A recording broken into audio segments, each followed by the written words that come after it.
If you'd asked me a few years ago, I would have told you we had a good marriage. Not perfect, I don't think that exists, but solid. We had our routines, our shared jokes, our quiet Sunday mornings with coffee and the paper. We weren't the kind of couple who posted every date night on social media, but we had something I thought was stronger than that. History, years of memories, a home built together, the kind of comfort you can't fake. That's why, when the distance started, I didn't recognize it for what it was. It didn't happen overnight. There was no sudden cold shoulder, no slammed doors or dramatic fights. Just less.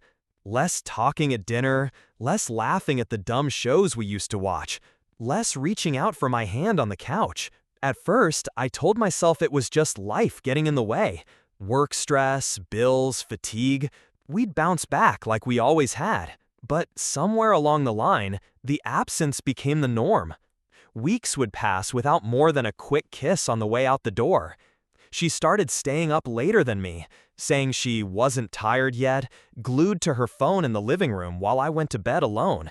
I'd wake up some mornings and realize I couldn't remember the last time we'd touched in a way that wasn't purely practical. Passing a coffee mug, brushing past each other in the hallway. I didn't press the issue.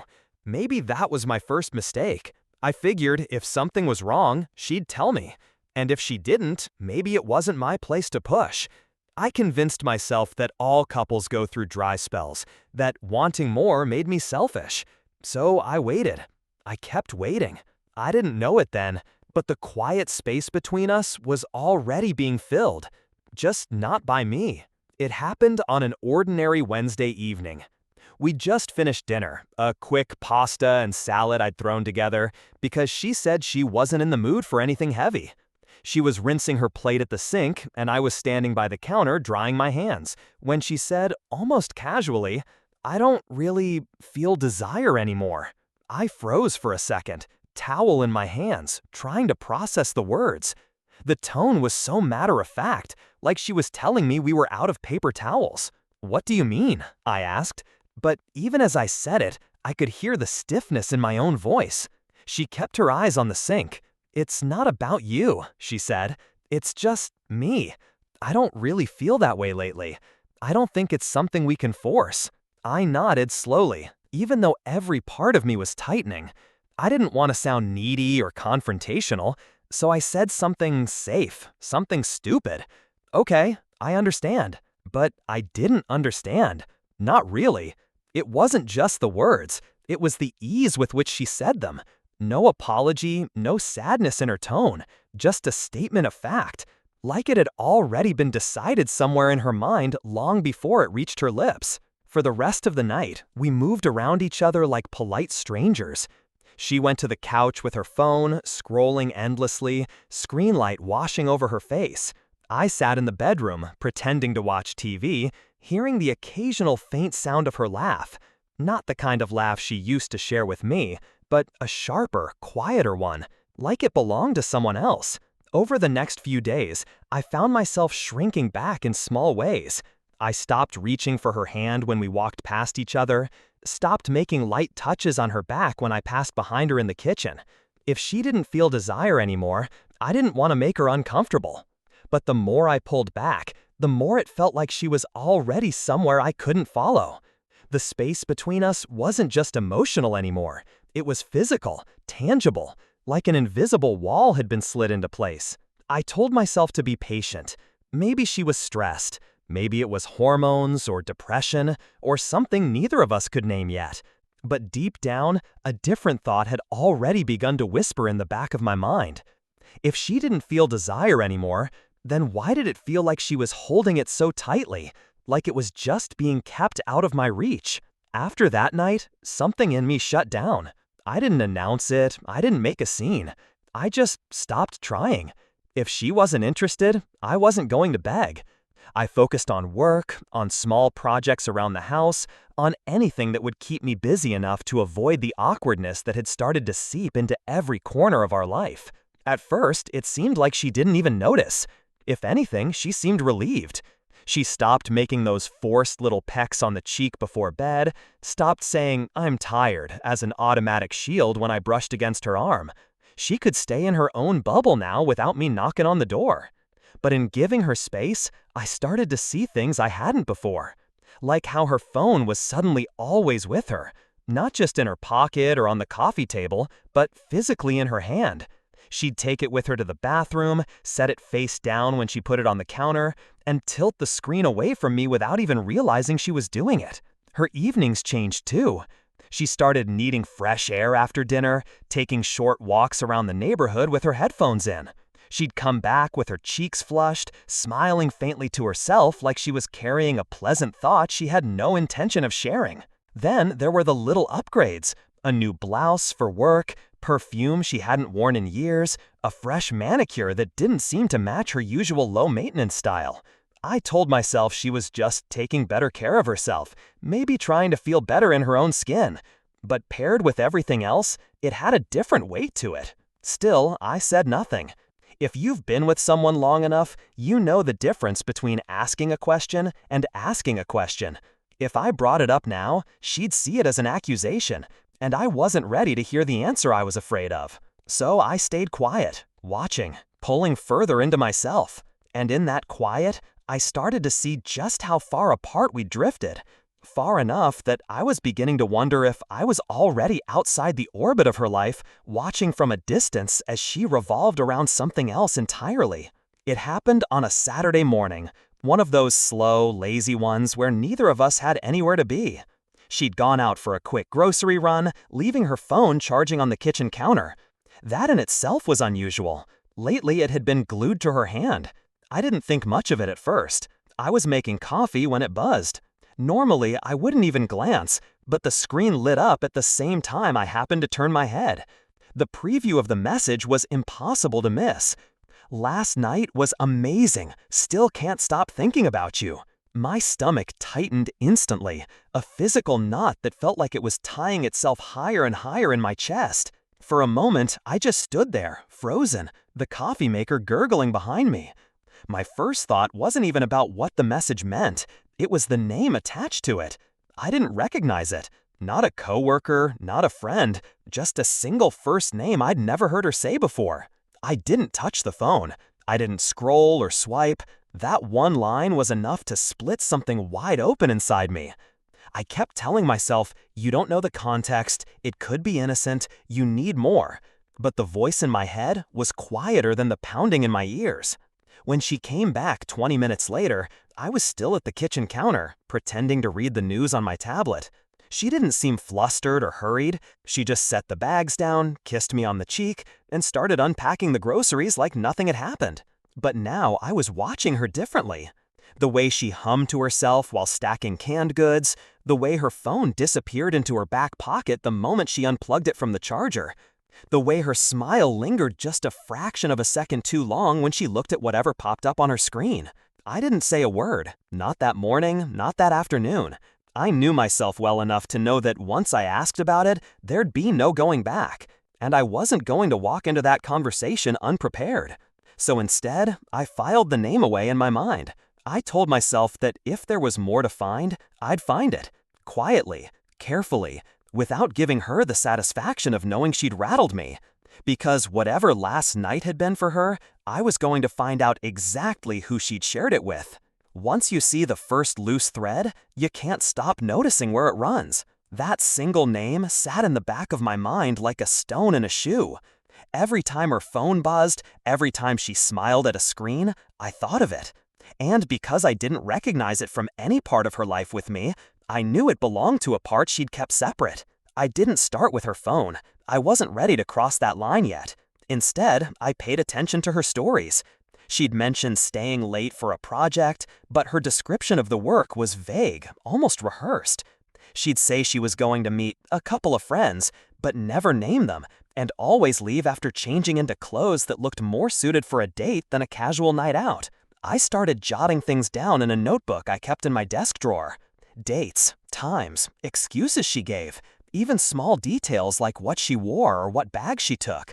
I told myself it was just to make sense of things later, But in truth, I was building a case before I even knew how deep it would go. Her social media offered nothing. She'd gotten smarter about that. No tags, no check-ins, no photos that could be traced. But what she couldn't hide was her schedule. And when I compared the days she came home late to the ones she seemed extra cheerful in the mornings, a pattern started to emerge. It was on one of those cheerful mornings that I saw it again, that name. She was in the shower, and her smartwatch lit up on the nightstand with a notification. Just a first name, followed by a heart emoji.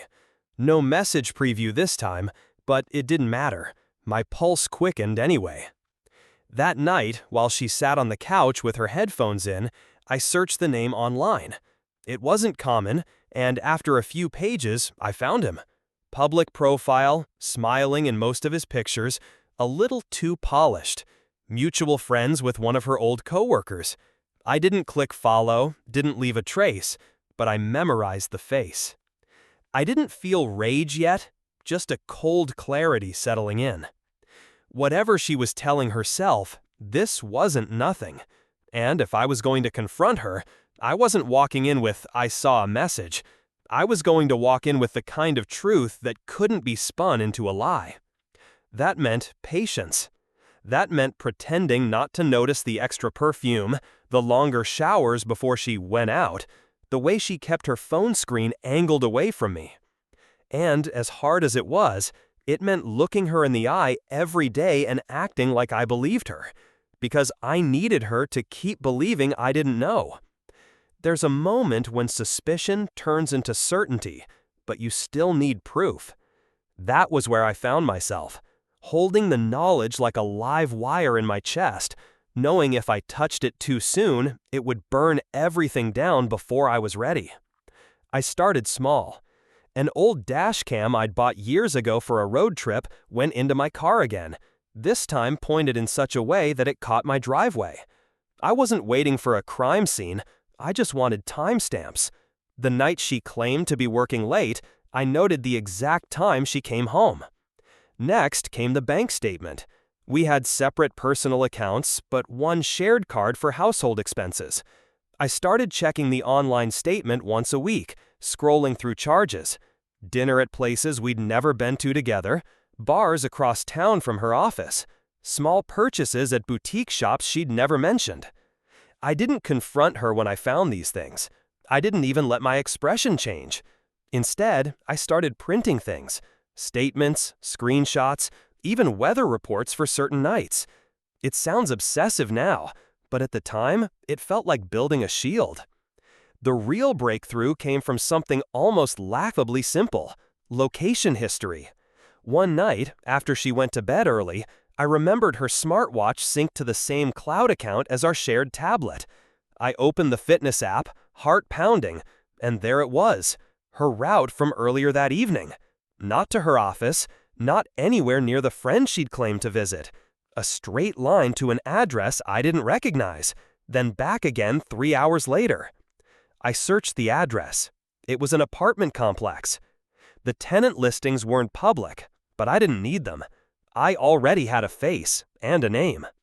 From that point on, every detail I collected had a place in what I started to think of, privately, as the file. I bought a simple black binder, slid the first printed page into a plastic sleeve, and began layering the rest on top. Dates, times, photos, screenshots. She had no idea. In fact, she seemed lighter than she had in months, almost smug in her distance. Maybe she thought I'd stopped noticing. Maybe she believed her "I don't feel desire anymore" line had given her the freedom to redirect it elsewhere without consequence. That was fine. The more she thought I was blind, the sharper my vision became. And when the time came, I wasn't just going to tell her I knew, I was going to show her. By the time the binder was half full, I could have ended it any night I wanted. One conversation, one reveal, and the whole house of cards would collapse. But I wasn't interested in a messy explosion, shouting across the kitchen, both of us saying things that could be twisted later. I wanted control. I wanted the kind of truth that left no room for her to breathe out a lie. So I waited. And in waiting, I watched her even more closely. The patterns I'd seen before became almost predictable. The late nights followed a rhythm. Midweek meetups, never back before 11:30. Her mood after these nights was almost euphoric, though she tried to mask it behind casual conversation. She started making small comments about me too, little jabs about how quiet I'd been lately, how I didn't seem as interested in things we used to do together. It would have been laughable if it was so telling. She was laying groundwork, a backup excuse for herself if anyone ever asked why we split. I started thinking about where I wanted the confrontation to happen. Not at home. Home gives people room to retreat, to storm off into another room, to slam doors. I wanted a place where she'd have to sit across from me with nowhere to run. Somewhere public enough to keep voices low, but private enough for her to feel the weight of every page in that binder. A dinner seemed right. Not a special occasion, that would tip her off. Just an unremarkable weeknight where I'd suggest we catch up. I even made a reservation at a restaurant we hadn't been to in years, the kind of place she liked enough not to decline. In the meantime, I kept adding to the file. The final entries were almost overkill. Another location ping at the apartment complex, a photo from my dashcam showing her arriving home at midnight, a credit card charge at a place that matched his social media check-in from the same night. Each piece was another nail in the coffin. And still, on the surface, life went on. She scrolled through her phone at night, I worked on my laptop. We exchanged the same polite greetings in the morning, the same bland recaps of our days in the evening. To anyone looking from the outside, nothing had changed. But inside, everything had shifted. I wasn't her husband in those weeks. I was her shadow, her quiet witness, the man she thought she'd left in the dark. She didn't know it yet, but the clock had already run out. The night of the confrontation felt almost unnaturally calm. I'd left work on time, gone home, and moved through the motions as if it were any other evening. She was already dressed when I got there. A soft blouse I'd never seen before, paired with earrings she used to save for special occasions. If she noticed my steady, measured tone when I suggested we leave a little early for our reservation, she didn't mention it. The binder was in my bag. It wasn't thick enough to look absurd, but the weight of it was undeniable when I slung the strap over my shoulder. I'd rehearsed this moment in my head so many times, I almost worried it would dull the impact. But I knew the truth. There's no rehearsing the look on someone's face when their lies are cornered. The restaurant was quiet for a weeknight, just as I'd hoped.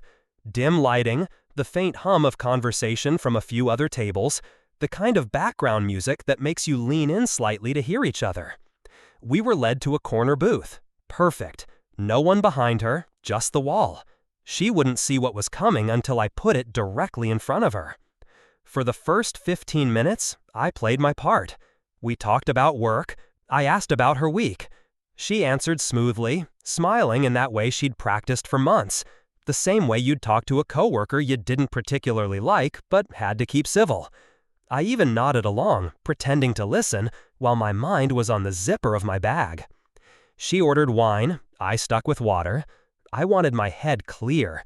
Every word I was about to say had to be precise, every gesture deliberate. No raising my voice, no losing my composure. I wasn't there for drama, I was there for truth. Halfway through the appetizer, she glanced at her phone. Just for a second. A quick downward flick of her eyes, and then a small curve of her mouth she couldn't quite hide. I didn't need to guess who she was texting. I just let her have the moment. Because soon, the only thing she'd be looking at was the binder between us. When the plates were cleared and the waitress asked if we wanted to see the dessert menu, I shook my head. "No dessert," I said, my tone calm, steady. Instead, I reached into my bag, pulled out the binder, and placed it on the table. Her smile faltered. For a long second, she didn't touch it. Her hands stayed neatly folded on her side of the table. Her expression caught somewhere between curiosity and suspicion. "What's this?" she asked finally, her voice carefully light. I didn't answer right away. I unzipped the binder, flipped it open to the first page, a printed screenshot of a text exchange, her name clearly visible at the top, the other name right below it. The preview was enough. Her lips pressed into a thin line. "This," I said evenly, "is the truth, page by page." I turned to the next sleeve, a location history map with a bright red line leading from our home to that apartment complex, complete with date and time. Her eyes flicked down, then back up to my face, testing whether I'd bluff. I didn't blink. Next page, a credit card statement highlighting a charge at a bar across town, time-stamped at the same hour his social media showed him checking in there. I slid it toward her slightly, not because she needed to read it, but because I wanted her to feel how close it was now, not just in the binder, but right in front of her. By the fifth page, the color in her face had started to drain. A dash cam still of her car pulling into the driveway well past midnight. Another screenshot of a text, this one with the line, "Last night was amazing. Still thinking about you." Her breath caught at that one. She looked down at her wine glass like it might offer an escape, then back up at me. "I can—" "No," I cut in softly, shaking my head. "You can't explain this away. Not this. Not all of it." I kept turning pages. Each one felt like a nail being driven into a board, quiet, steady, impossible to pull back out without tearing something apart. She stopped looking at the evidence after a while, eyes fixed somewhere over my shoulder, her fingers twitching like she wanted to reach for her phone but didn't dare. By the time I closed the binder, the table between us felt like a canyon. And in that canyon, there was nothing left for her to stand on. When I closed the binder, I rested my hands on it for a moment. Not to be dramatic, but to give her the silence, the kind that forces a person to hear their own heartbeat and wonder what's coming next. "I didn't come here to argue," I said finally. My voice was low, steady. "I didn't come here for apologies either. I came here so there's no question about what's real." She opened her mouth, then closed it again. Her eyes darted down to the binder, then up to mine. I could see her calculating, whether to deny, to plead, to redirect, but I gave her no opening. "You told me you didn't feel desire anymore," I continued. "That was a lie. You just didn't feel it for me." The words landed like a dull thud. She flinched, just slightly, and I knew that for the first time in months, she wasn't in control of the conversation. "I'm not going to ask you why. I'm not going to ask you how long. The truth is right here." I tapped the binder once, "and I don't need anything else from you." Her lips parted again, maybe to try for damage control, but I didn't give her the chance. I slid the binder back into my bag, zipped it, and stood. "We're done," I said simply. "The papers will be at the house next week. Don't be there when I get home tonight." The look on her face in that moment, it wasn't anger, or even shame. It was the stunned realization that the man she thought she could string along had already stepped out of her grasp. I didn't wait for her to respond. I dropped enough cash on a table to cover the bill, turned, and walked out. The air outside was cool, clean in a way it hadn't felt in months. And for the first time in a long time, I felt clean too.